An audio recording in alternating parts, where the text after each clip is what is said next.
جو چیزیں آسمانوں میں ہیں اور جو چیزیں زمین میں ہیں سب اللہ کی تسبیح کرتی ہیں، اور وہ غالب ہے، حکمت والا ہے۔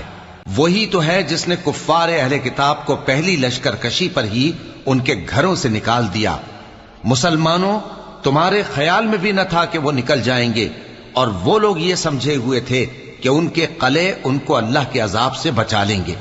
مگر اللہ نے ان کو وہاں سے آ لیا جہاں سے ان کو گمان بھی نہ تھا، اور اس نے ان کے دلوں میں دہشت ڈال دی کہ اپنے گھروں کو خود اپنے ہاتھوں اور مومنوں کے ہاتھوں سے اجاڑنے لگے۔ تو اے بصیرت کی آنکھیں رکھنے والو،